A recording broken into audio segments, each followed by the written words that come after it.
Greetings! Welcome back to Old Ways Rising Farm YouTube channel and the second installment in our little Genetics for Hobby Farms video series. Now, the whole purpose of these videos is to take some of the hard science of genetics and oversimplify it and just kind of tease out the bits and pieces that are going to be most useful to you as a small farmer trying to set up a breeding program, or even as a large farmer trying to set up a breeding program. Okay? So this is technical content. It is hard science, but it's an oversimplified version of the hard science. I'm omitting things. I am not going into all of the historic background and all of the little weird exceptions that you would get if you were to take a full-blown genetics course or series of them. It's just the key nuggets. Now, as the second in this video series, I'm going to be bouncing off of and using terminology that we covered in the first video. I'll put a link right at the top of the screen. If you haven't seen the first video, I would very much recommend that you go back and watch it before watching this one, because I'm just simply going to be using terms. Okay? Most of the terms that I'm going to lean heavily into would be covered in, kind of the genetics section of, the genetics and cell biology section of a general biology college class. So if you have that background, it's probably cool too. But I do want to mention that I am relying on information that's already been covered and laid out in the first video. Okay. Now, in that video, we covered mostly what's called Mendelian genetics, which is the simple single gene traits, right? The one example used, like horned versus polled cattle. It's a single genetic locus. You have dominant and recessive characteristics. Either will be expressed. A cow will either be horned or polled, not half-horned. Okay? So if you have a polled mother and a horned father, horned is recessive. Unless the mother carries the recessive trait, you could have either offspring. If she is homozygous dominant, all of the offspring will be polled. There will not be a blending of characteristic between the parents. Okay? Now, in animals especially, there are relatively few, and plants as well, right? This is kind of in life. There are relatively few traits and characteristics of interest to a farmer which actually fit that pattern. It's the simplest pattern, it's the easiest to breed for, but it's uncommon. The majority of things that you're really interested in: how fast does your animal grow? What is the marbling in the meat? How much milk does your cow produce? What is the build, stature, length, height? All of these things, which breeders call type, are polygenetic. They're not just a single gene, they're the average input of hundreds, if not thousands, of different genetic loci, all of which contribute to the development of an organism, and thus those characteristics. Okay. This is where we get into the idea of heritability. Right? If you have a genetically diverse population and you want to breed for a certain polygenetic trait, you have a lot of room to move, high heritability. If you have a reduced genetic potential, like reduced genetic diversity, and you want to breed for that same trait, you have a more direct route to accomplish everything that you can, but everything that you can accomplish is small. Okay? And this ends up being very difficult to visualize. And I was kind of racking my brain in between finishing the first Chalk Talk and starting this one. How are we going to visualize this and all of these complex interactions in the polygenetic traits? And what I decided what might be the best way to do it is to talk about islands. So islands in the ocean and the movement of plants and animals onto and off of islands follow certain patterns, which end up being pretty much exactly the same patterns that you will see on a farm if you're thinking of your farm as an island and all of your neighbors as a chain of islands. Okay, so it's a good analogy. So we're going to go forth with that analogy and try to elucidate some of these concepts a little bit better for you. talk about how they can inform your breeding projects. So here's our island analogy. Now I'm going to be literally talking about islands, but please understand this is an analogy, and what I'm going to be discussing here, the terms and interactions, are true of any divided or partially divided population. So this could be one island, two islands separated by 1,000 miles of ocean. This could be two valleys separated by a giant mountain chain. This could be your farm and your neighbor's farm separated by a well-built fence. Okay? The concepts are the same. This is just the best way I could think of to depict and illustrate the concepts. Okay? So, what we are looking at is how different populations interact genetically. I'm going to start down here. One population of coconuts and a second population of coconuts. Okay? That's a good example because everybody's at least passingly familiar with a coconut, even if it's only by a picture in a book. But that's where we're going to start. Now, first, definition of a population.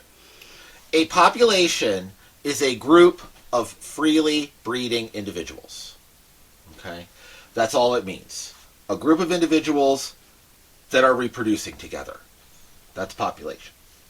So this island has its population of coconuts. Okay?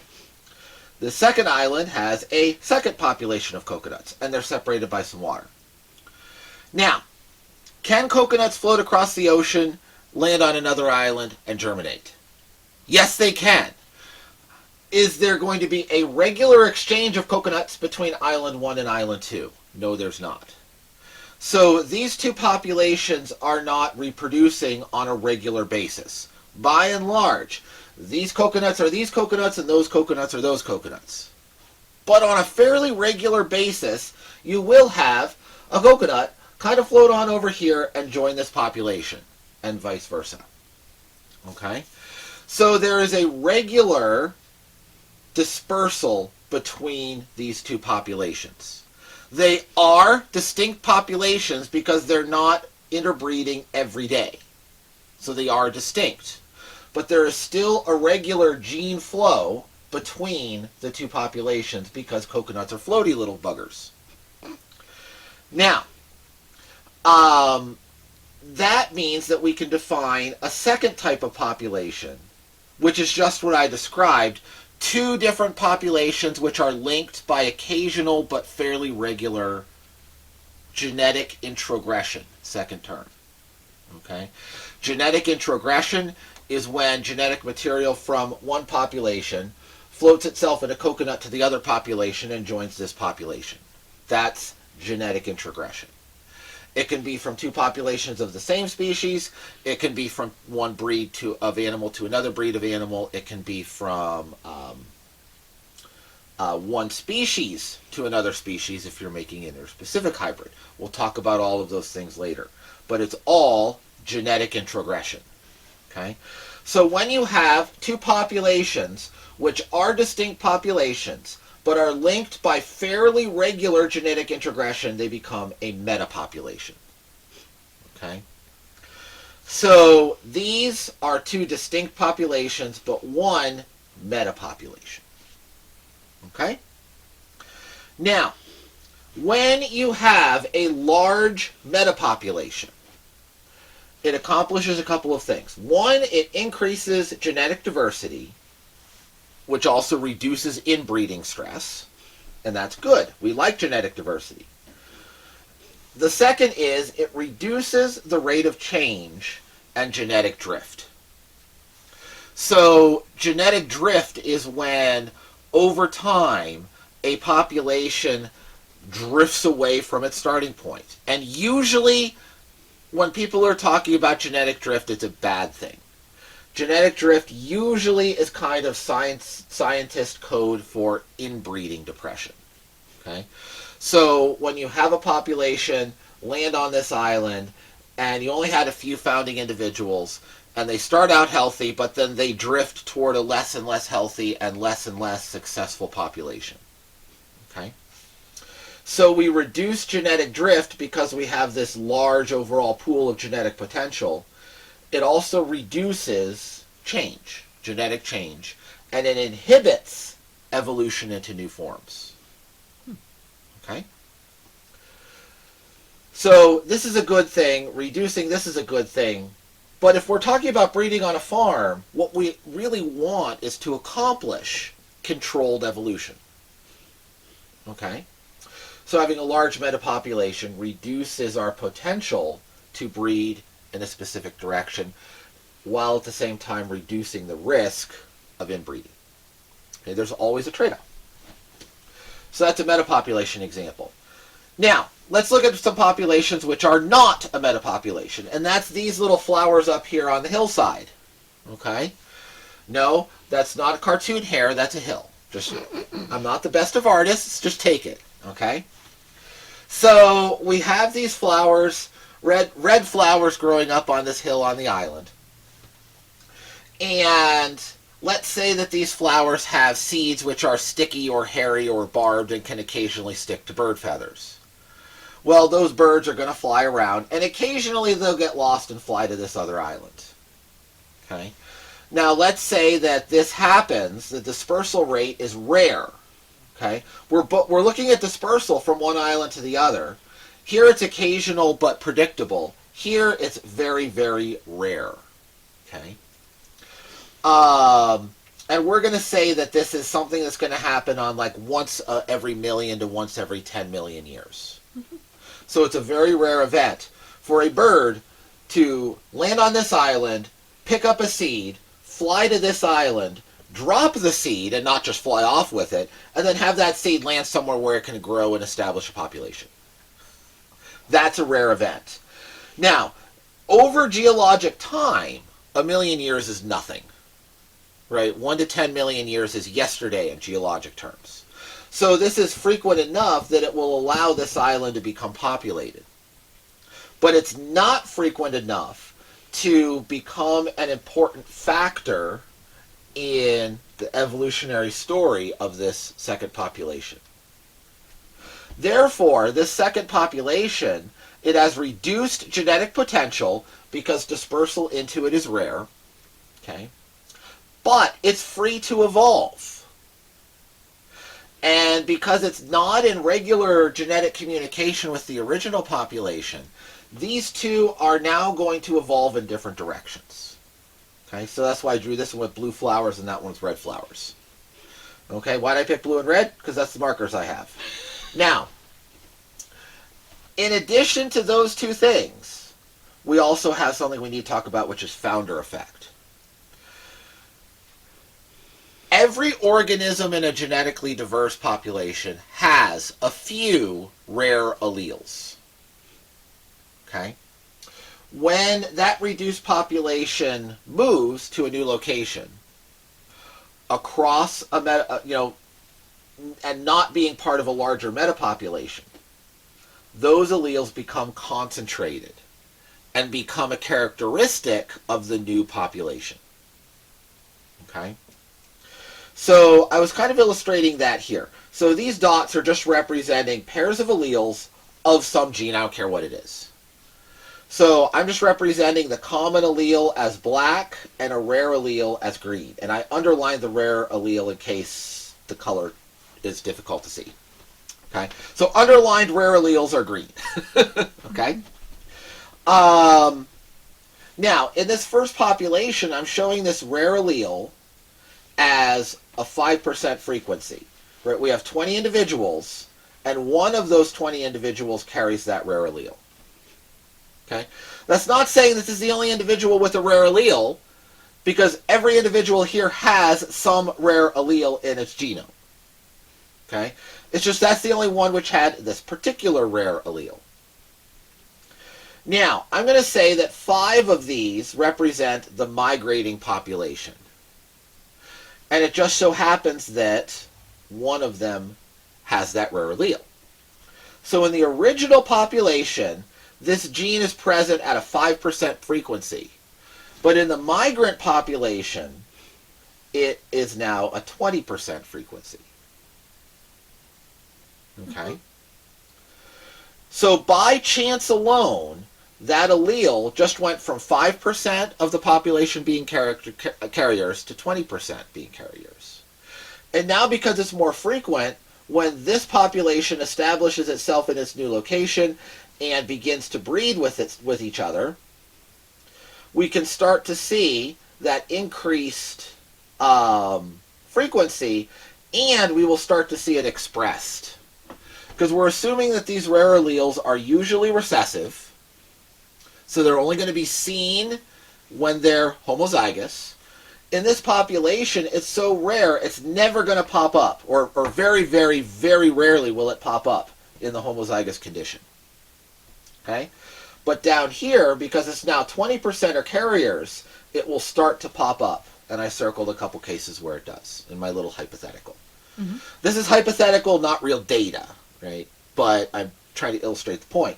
So now, the appearance of this rare genetic trait is a characteristic of this population, which was not a characteristic of the older population. Okay? This is what all of those genetic test kits, like those ancestry test kits, this is what they're tracking. It's probabilistic and best evaluated in large groups. Okay? But this is what we look at when we're tracking, group movements across the landscape. But it's really a tool specialized for group movements across the landscape. You can't look at this one and determine which population it was in.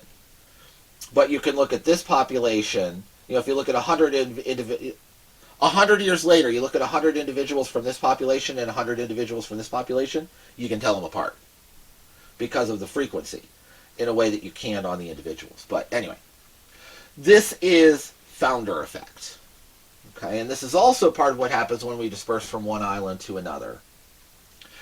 And what happens when you go to a large ranch and you buy a starter herd of sheep or cattle or anything else, right? A starter flock of sheep. You go and you buy 5 ewes from this farm. You're going to have a founder effect, which will make your farm distinct from the original. Okay? So this is where that analogy comes in.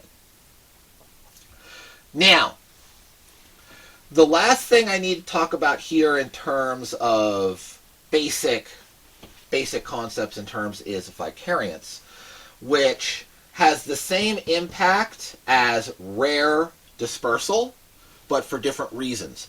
Vicariance is when a pre-existing metapopulation gets cut in half by some external event. Okay?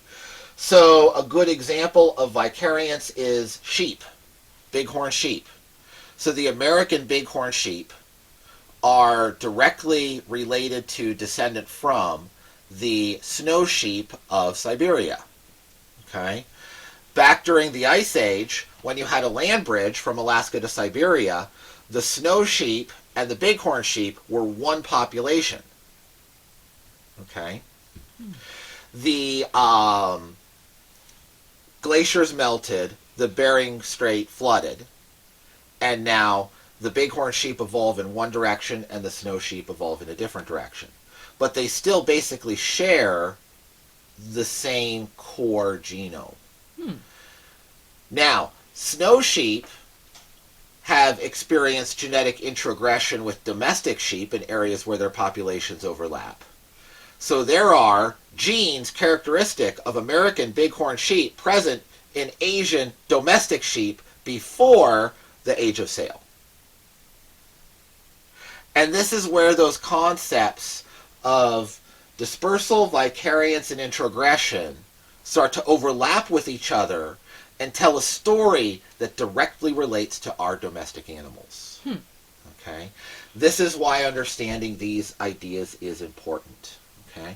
You could also think of, if we want to think of farm-scale vicariance, maybe you and your neighbor both raise sheep and you trade rams every other year, and then you get into an argument and you don't want to trade rams anymore.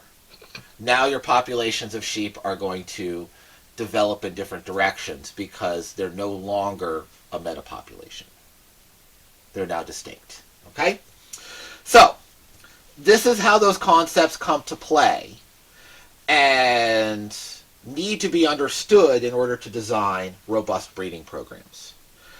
The next thing we need to talk about is this guy, genetic drift and inbreeding depression. So keep those ideas in the back of your mind, the ideas of how populations interact with each other. The key take-home from this is when we have large, widely interacting populations, you have a wide genetic diversity, you're unlikely to get inbreeding depression. But you're also unable to direct the future progress of that population. Okay? The converse of that is true. When you reduce the population, you have the ability to allow and direct evolution in a new direction, which is really all artificial selection is. But at the same time, you expose yourself to risks in terms of inbreeding depression. Okay? So a good, robust breeding program is a compromise between those two things.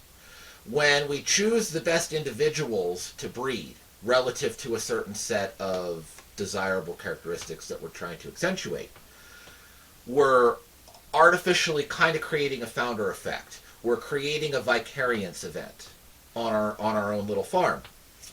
And that will accentuate those characteristics, but we do need to be careful.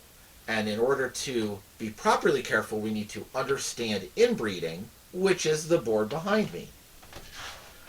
What does inbreeding depression actually look like? As you reduce the genetic potential, the genetic diversity of a population, there are a couple of things that get badly wounded quickly. Now, I need to put in a caveat here. I'm talking specifically about the types of animals and plants that you're going to raise on your farm.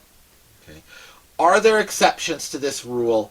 Yes, absolutely there are. There are plants that are just extraordinarily good at tolerating inbreeding and reduced genetic diversity. Tomatoes are one of them, right? You don't need to worry about inbreeding on tomatoes. Okay? They're just an exception. There's also exceptions in the animal community, like water fleas, Daphnia, can undergo parthenogenesis, which means they literally clone themselves and reproduce by unfertilized eggs. Okay?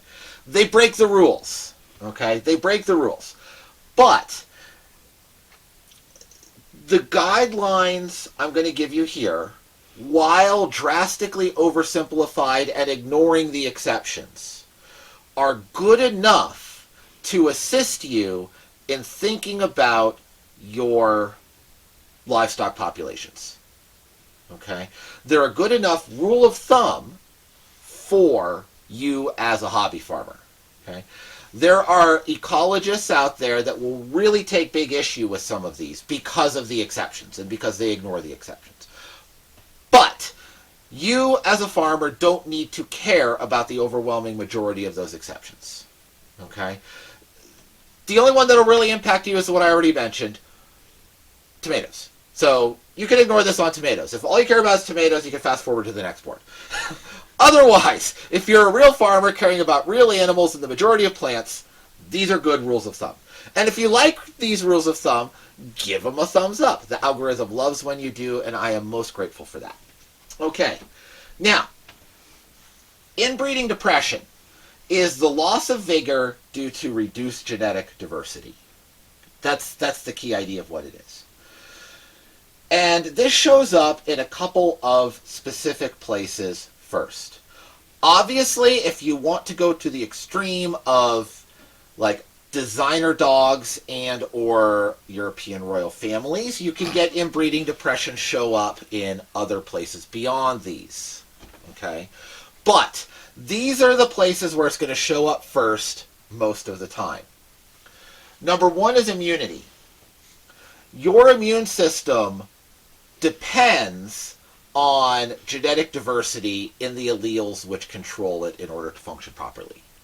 So when you reduced the allelic diversity in a population to accentuate certain traits, you are also unintentionally but inevitably reducing the allelic diversity in the genes which control the immune system. Okay?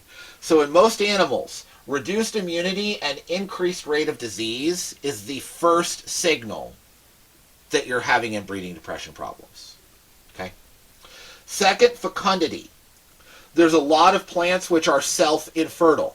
And as you reduce the gene pool, even though you have two trees from two different seeds, they will still act as though they're infertile relative to each other. Okay?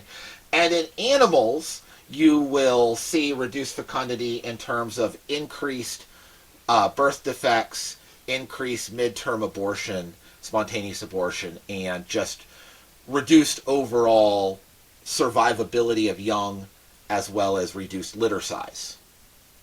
Okay? So that's a common one. And then overexpression of a single trait can cause problems in other places. So the easiest way to explain this idea is with milking herds, sheep, goat, and cattle. If you think about the production of milk and breeding to increase the production of milk, you're increasing the metabolic demand on the animal at large, right? So you're increasing calcium consumption, you're increasing fat consumption, you're draining water from the animal, you're increasing protein consumption, right? So if you accentuate milkiness to the 9th degree, okay, you can lead to metabolic problems in other processes in the animal because so much of its metabolism is being devoted to milk production that it no longer can just simply be a productive cow, okay, or sheep or goat or whatever you're milking. This usually shows up first in reduced bone strength, right? Because when you're consuming that much calcium, you're also weakening the bone, right, as part of the overall system. And calcium is involved in neuronal transmission, so it can have problems with brain function. It's involved in muscle flexing, so it can affect the cardiovascular system, right? There's all sorts of other problems that can crop up if you overexpress milking too much. And that can really wound a line of cattle, okay? And this does happen in some dairy lines. So overexpression of a single trait leading to other metabolic or other bodily problems is the third common sign of inbreeding depression. Okay?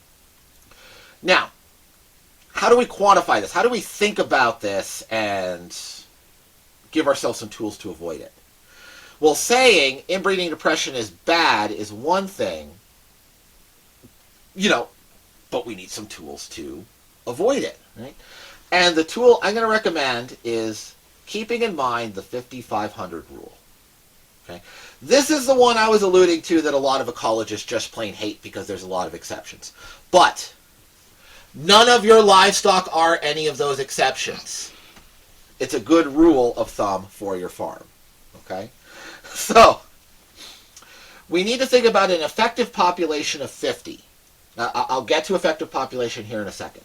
But we need an effective population of 50 in our founding generation, okay, to combat inbreeding. Less than 50, you're going to lead to inbreeding problems. And then we need to work toward an actual population of 500 in order to combat long-term genetic drift, okay? So the effective population of 50 is going to prevent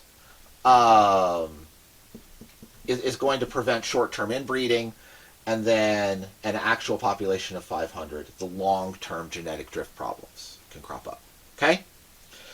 Now, you can solve the 5,500 rule on your own farm if you have enough acreage and enough animals. You can also solve the 5,500 rule by trading with your neighbors. Okay? So if you look historically, this was never really a big deal because, let's just use sheep as an example. Sheep on the British countryside. Every farm would have its animal control structures, and you would herd the sheep into there for shearing and lambing and, doing this, that when you needed to work with them. Culling the herd, picking ones off for sale, whatnot. And then most of the year, they would just be turned out onto the commons. And they would breed out on the commons. Right? So it's not just your herd that had to beat the 5,500 rule. It was all of the sheep on the commons. And since everybody was just breeding for, some core objectives and overall viability of the herd, the population out on the commons would mix and match, and everybody would select for the best ones and then turn them back out, and you'd end up with these land races, okay, that were just good for basic overall well-rounded productivity in a particular area, okay. But now with the Victorian concept of pure breed breeding, okay, which I passionately loathe, you'll get that idea here pretty quick, fairly soon. You have farmers that are small farmers that are raising herds, of a dozen to a couple dozen, and raising them in isolation. Okay, and that breaks the 5,500 rule and leads to a lot of problems in all three of these areas. Okay, so that's something we need to watch. Now, how do we think about the effective population? Well, effective population is a statistic. And it's a statistic which allows you to estimate how likely you are to develop inbreeding problems in the near future. Okay? Now, all of genetics is statistics, and statisticians develop more and more and more robust statistics with ever-increasing complexity. So, the idea of effective population is oversimplification. And I'm going to give you the most oversimplified version of this oversimplification. But again, we're going for good enough rule of thumb for a hobby farm. Okay? And that is this simple equation. You can estimate the effective population of your founding generation. And that's where we want to apply this. Your founding generation, your starter flock or starter herd. Okay? And we're going to assume no relatedness for now. We'll talk about how to make this same calculation if you have related individuals in the next chalkboard. But for now, we're just going to assume nobody's related.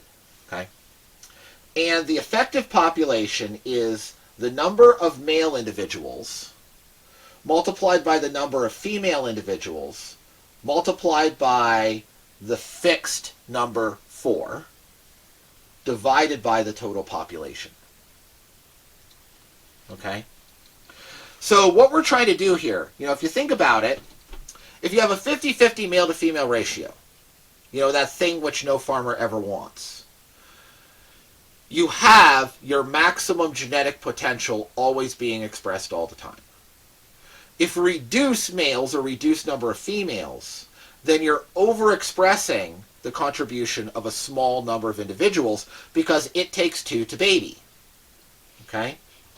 So if you only have one male in a herd of 1,000 individuals, that in one generation they're all half siblings. Okay? Whereas if you have 500 males and 500 females, that's never going to happen. It's just never going to happen, right? So this little equation is a way to estimate how much of that problem we're developing. Okay? So let's look at a hypothetical starter flock, and I just picked these for reasonable numbers, okay, where you have 10 females and 2 males. Reasonable starter flock or starter herd, okay? Now, farmers always want more females than males because females are where you get the babies from, right? Males kind of consume resources and don't produce that much economic income from the farm.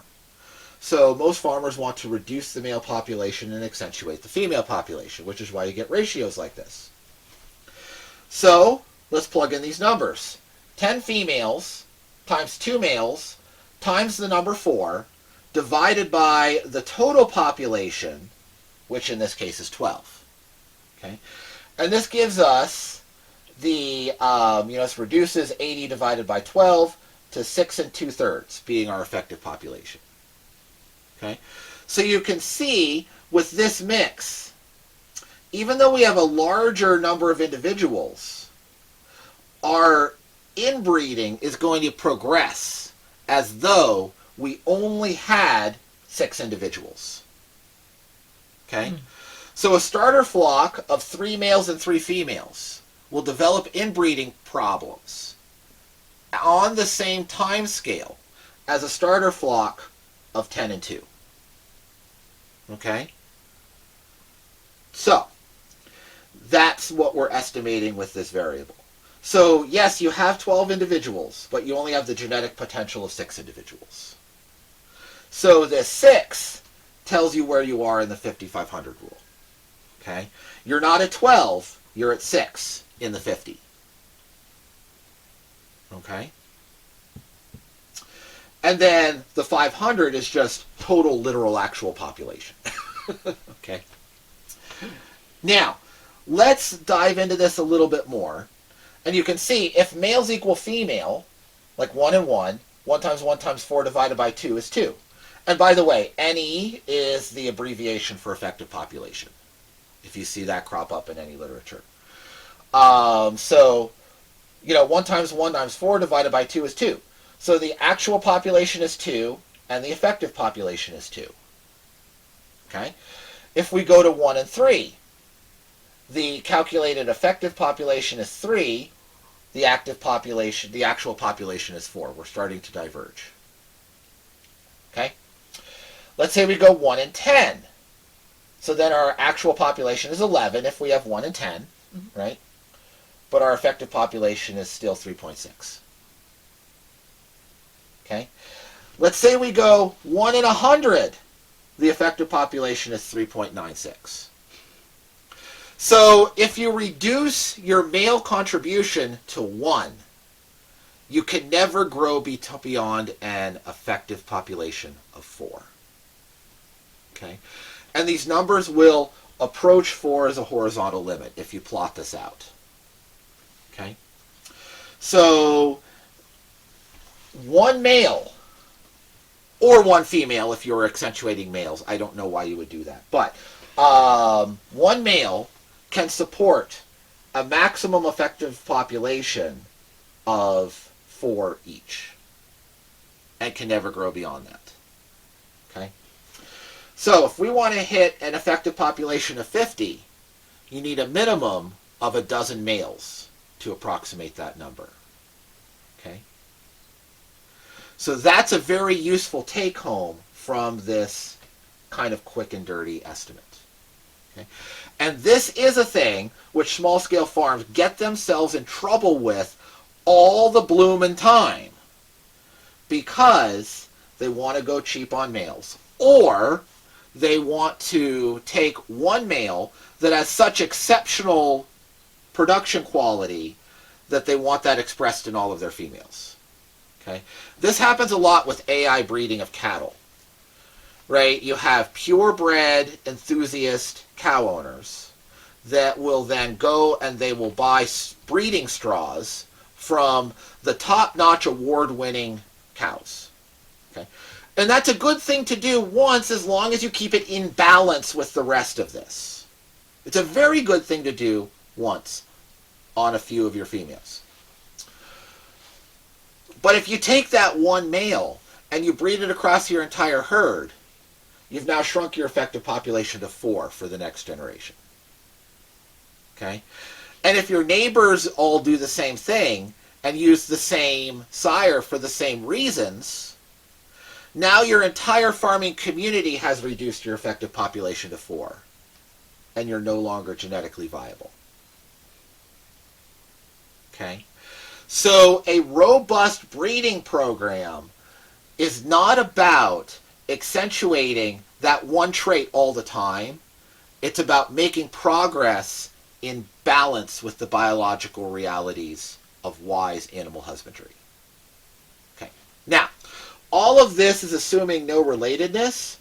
I'm going to clean this board, and we'll talk about how to think through a starter population where you have brothers and sisters in the same population. So when we talk about genetic bottleneck populations, which is the result of a dispersal event, you have a small number of animals moving from one location to a new location, founding a new population. Okay? You have relatedness in those individuals, and it adds another little bit of complexity that you have to consider when you're thinking about your effective populations. So I'm using our own starter flock of 5 females and 1 male sheep as an example of this and how to think about this. Okay, So the breed we're working with is the churro sheep, which was originally Spanish, but adopted by the indigenous peoples of the Southwest, the Dene, the Hopi, and the Zuni. Okay? So the breed has a really complicated, interesting, and tragic, very tragic history.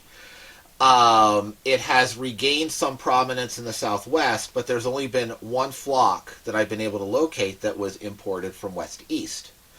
That flock is in New Jersey. It has become a large flock and has seeded several other flocks as offsprings of it. Okay? But you have a genetic bottlenecking issue because it's only been imported once to my knowledge.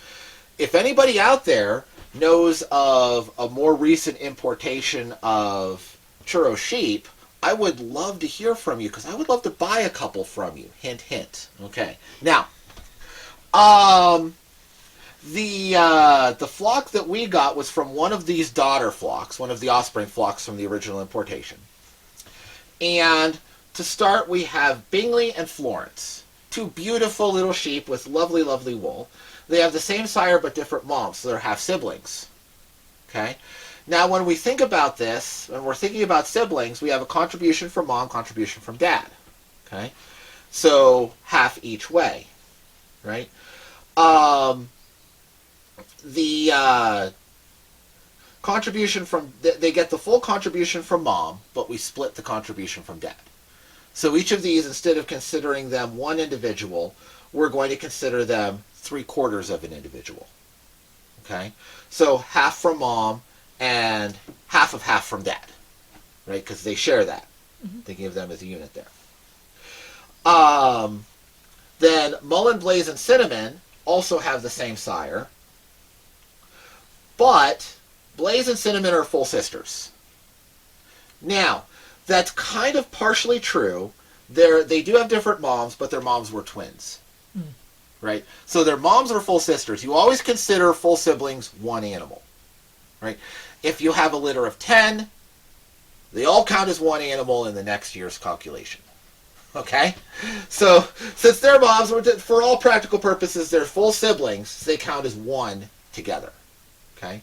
Now, they already used up half of this sire, so we're just going to give 1/2 of a sheep to Mullen because she has a different mom.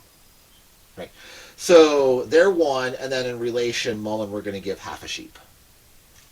Now, is this a little hand-wavy? Yes. But it's approximate, but it's sufficient to guide the conversation that we're having. Okay? This is a sufficiently decent tool that you can use to, figure stuff out. Right? So, if we add all of this up, even though we have 5 physical animals eating hay and soon to give us some beautiful little lambs,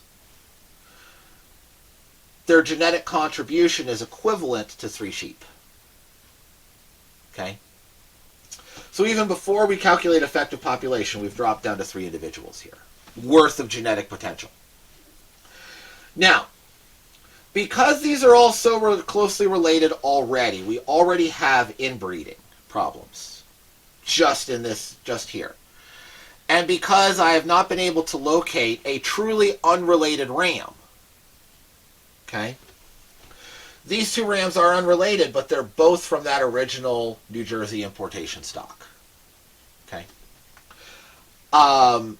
Getting another ram from that New Jersey importation would be too close to maintain genetic viability, so I need to go with a wide cross. Okay. This wide cross was somewhat serendipitous. We were just offered a bottle baby, and his name is Buckwheat, and he is the most adorable little sheep. We call him our puppy sheep because he just wants to crawl in your pocket, get petted, and wags his tail like a puppy. Anyway, it's adorable. It really is. Buckwheat is a Katahdin, so he's a different breed. Okay, so he counts fully as 1 sheep. He is 1 sheep. He counts as 1 sheep because there's no relatedness of any of this. So when we plug this into our effective population calculation, we have our 1 male, our 3 females, our number 4, divided by a total population. Now we're using this secondary estimate for our total population. Okay? So we get an effective population of 3. If we used a related ram, we would not be able to consider him a full sheep. And this effective population would be even lower. Okay? So we have a starter flock of 6 animals with an effective population size relative to inbreeding depression risk of 3 animals. Okay? And this is one of the problems in modern homestead scale agriculture. Right? There are so many breeds available. It's not like, year 1000 in rural Britain. Okay? Where you have a limited number of livestock options and they're all living on the same commons. So, yes, you have your sheep, but your sheep are interacting and breeding as part of a larger commons population. And then you as a farmer are trading for the best animals with people from neighboring communities as the drovers move sheep back and forth from market to market. So the whole island is a metapopulation. Okay? That maintains the genetic diversity and creates those land races that we're familiar with. Okay? But now we have so many different breeds being imported, and we have AI options from breeds which have not been imported as living animals. So if you live in a county, an agrarian county, maybe there's several dozen raisers of sheep, but in all likelihood, they all have different breeds. Okay? So it gets harder and harder to meet the requirements of that 5,500 rule. Okay? And you have to go farther and farther afield to find unrelated animals. And this problem is leading to a large degree of inbreeding depression in our rare livestock breeds. Okay?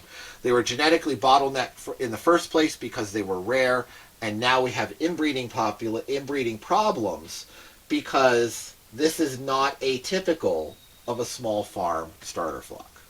Okay? But the good news is that inbreeding depression can be completely reversed with one outcross event.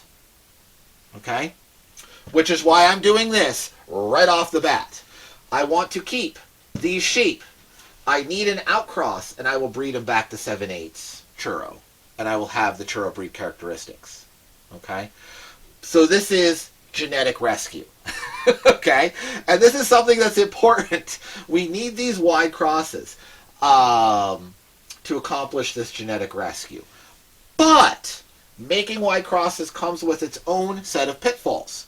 Just like we can have inbreeding depression, we can also have outcrossing depression.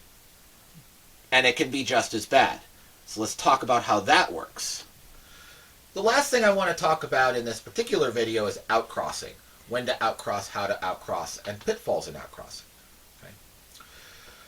I gave you the little nugget rule of thumb with the effective population calculation.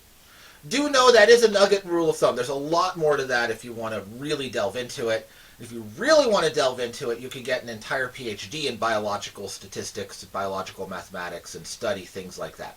Other things as well, but that would be an option, right, if you wanted to go into biomath. There isn't an equivalent little nugget with outcrossing. Okay? It's a lot more conceptual and a little bit more vague. So, why would you want to outcross or make a hybrid cross? A hybrid cross, just remember from the first video, hybrid means heterozygous. So a hybrid cross is any cross which increases the overall heterozygosity of the genome with which you're interacting. Okay? You will occasionally hear somebody talk about heterosity. It's just a slur of the word heterozygosity. It's a bit cringe. It's easy to tell what they're talking about. I think it's a bit cringe. But anyway, if you hear that, it's the same darn thing. Okay, so a hybrid cross produces maximal heterozygosity. Okay? So the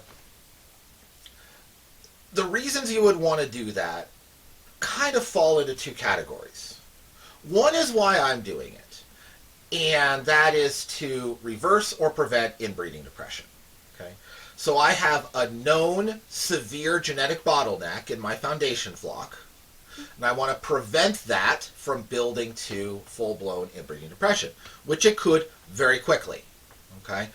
2 or 3 generations, and I would be having trouble, at most, right? It would build very quickly because I have a very reduced genome. So this is part of why Citations was a good choice for an outcross. It was a serendipitous find of a beautiful little ram, but I jumped all over it when I had the opportunity to get little buckwheat, because Citations are very well known for having an extremely robust immune system. Okay?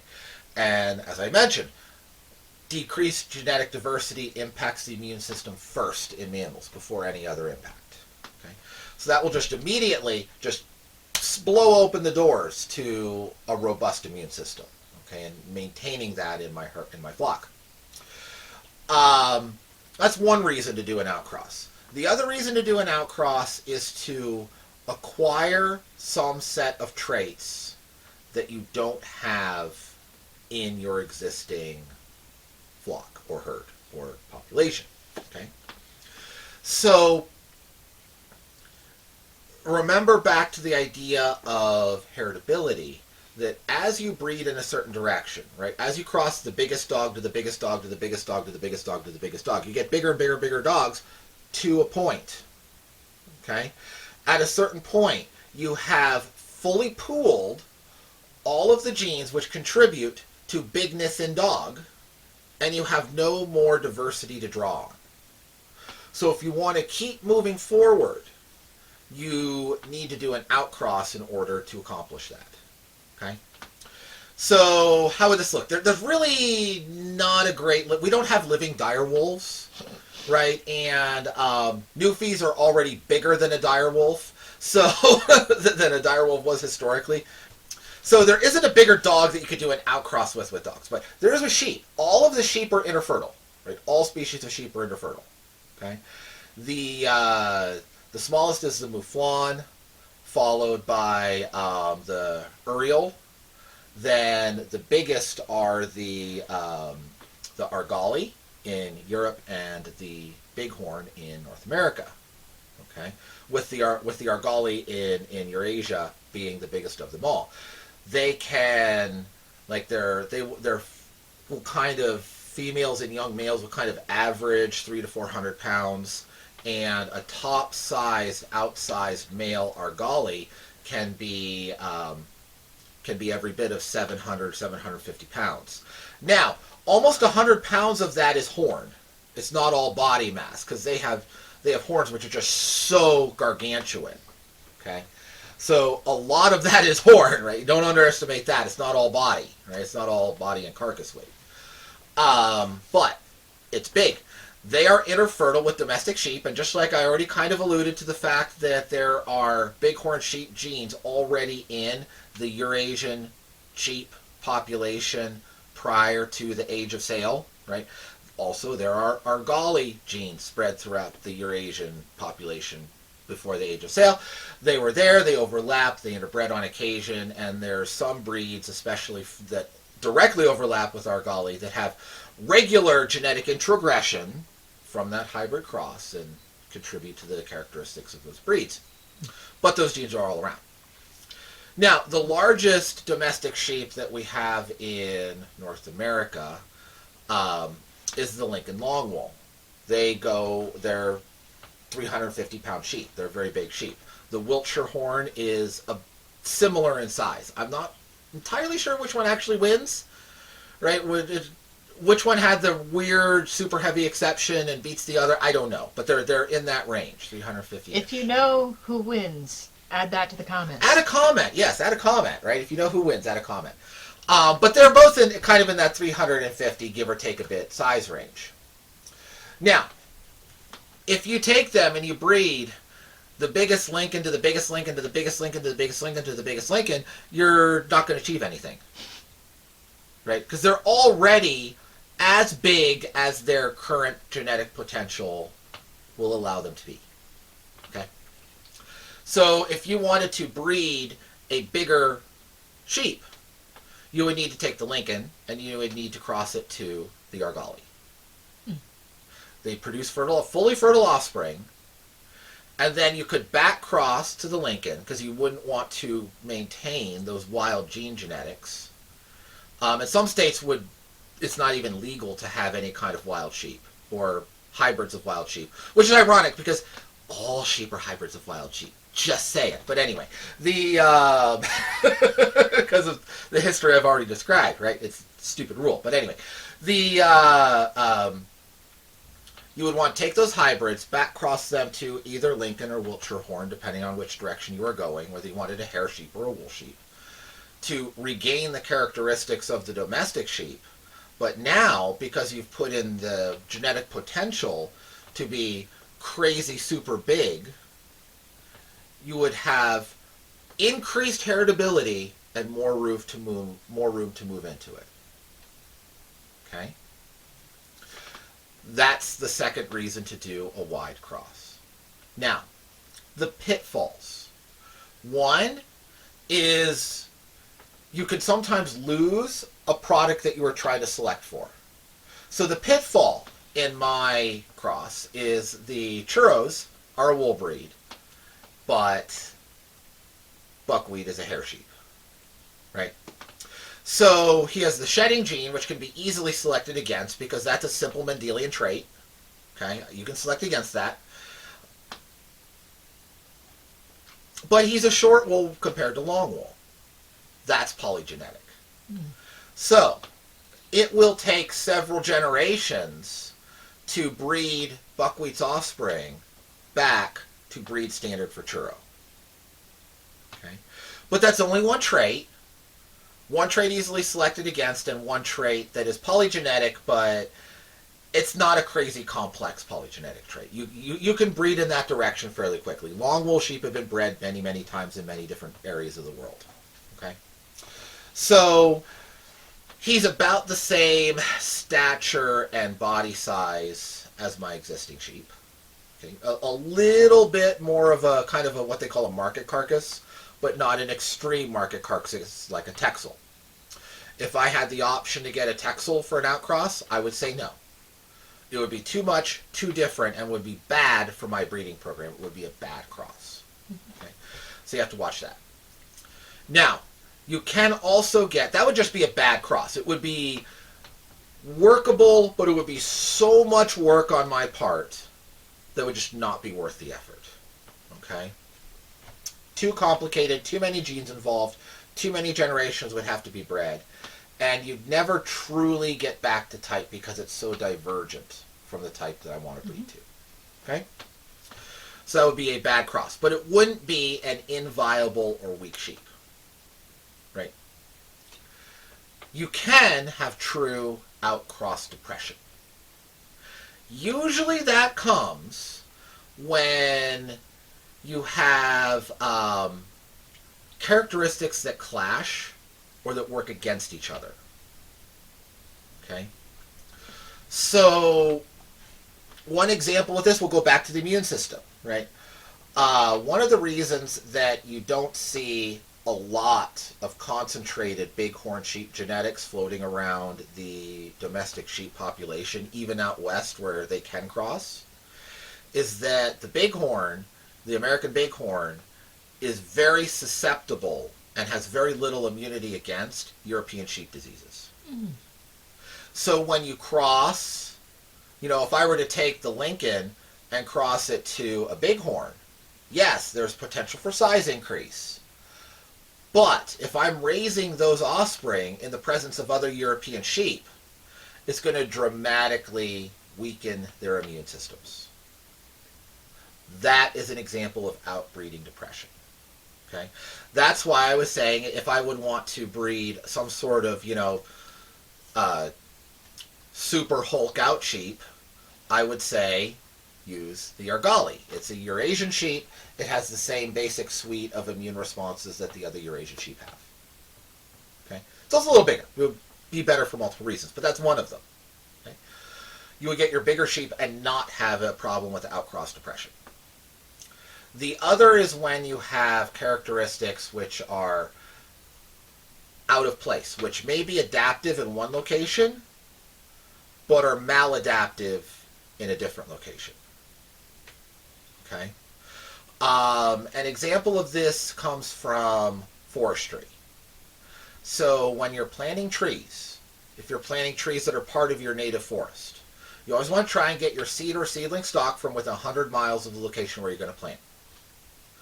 The reason is because they'll be relatively locally adapted.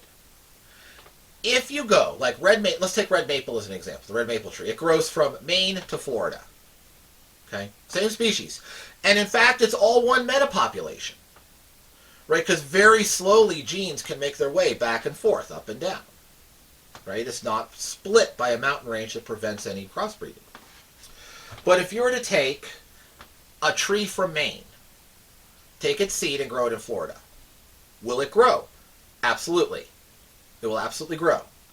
But because it thinks it's got a harsh winter, it's going to go dormant too early and it's going to lose 2 or 3 months of potential growth. Right? So your red maple in northern Florida is going to go dormant fully a month and a half or 2 months later than the equivalent tree for Maine. Okay? And then it's also going to leaf out later in the spring. The tree from Maine, will leaf out later than the tree from Florida. So if you take the tree from Maine, plant it in Florida, yes, it will grow. Yes, you can have a beautiful tree. There'll be nothing wrong with it. But compared to its neighbors, it will underperform. Because, going dormant before winter is adaptive in Maine, but maladaptive in Florida. That's outbreeding depression. This has happened in livestock as well. And my sheep are an example of it. I alluded to the sad story of the churro sheep. Well, the churro was originally a Spanish breed. It was imported by the Spanish conquerors. And some escaped and they were adopted by the local tribes. Now, unlike how some people will describe this, that was not the introduction of weaving. Right? Native American peoples across the continent have been weaving rabbit skins, spun bison wool, and spun mountain goat wool forever. They have always known how to weave. Did not come with Europeans. Sorry. But the sheep did. And it's a whole lot easier to wrangle a sheep and shear it than a buffalo. So these were very quickly adopted and incorporated into the pre-existing cultural technology. Okay? Then when the early United States was expanding into that region and started to commit genocide against the peoples there, just like they tried to further the genocide in the plains by killing the buffalo and starving people out, they did the same with the churro sheep. Okay? And then they kind of let up. And then they came back and decided, in the late 1800s, they kind of let up, and the population rebuilt a little bit. And then in the early 1900s, they came back and they said, the BLM decided, all these sheep are a threat to the local environment. Never mind the fact they've been here for 500 years almost at this point. And they tried another extermination effort. And they didn't get them all, and they kind of quit, and they rebounded a little bit. And then the same BLM said, now we need you to raise more sheep. So here we're going to take these derpy merino sheep that are adapted to rich pasture and put them in the desert. And they forced the crossing of the churro with other rich pasture-based sheep breeds. And the offsprings all died. They just died of starvation. They just flat out died in the desert. Because the type of metabolism that allows you to make maximum use of a really rich pasture is not adequately thrifty to make use of the sparse forage in the desert. Okay? That is a really classic example of outcrossing depression. Incidentally, the dietary preferences of the Katahdin and the hardiness of the Katahdin are congruent with the same characteristics in the churro. And part of the reason we chose the churro breed in the first place is because we have very steep and mediocre pasture land. Right? So that was part of our choice for why we wanted that breed. But that's what outcrossing depression looks like. It means that you're going and you're getting a trait from your wide cross that, and it doesn't matter whether it's a hybrid cross from a widely separated breed of the same species or a hybrid cross with a different species. Okay? It's all the same rules. But it's all the same rules assuming that you actually produce fertile offspring. I'm not talking about mules here. But in any case, when you have fertile offspring, it doesn't matter where you made the wide cross, you can get outcrossing depression if that wide cross brought in a suite of genetic potential which is maladaptive in its new setting. Okay, so that needs to be watched as well. Now, I hope that you have enjoyed this video. I hope that you found it useful in some way. This is the second of at least 3 installments. The third one, we're going to look at some specific breeding patterns, specific breeding techniques and approaches that have existed in various locations and times through history, and talk about how they're useful, where they're not useful, and how they relate to all of these things, all of this background information that I've been giving you in the first 2 installments. So I hope that you will, as always, the normal like, share, and subscribe, and I look forward to seeing you in that next installment. Have a wonderful day.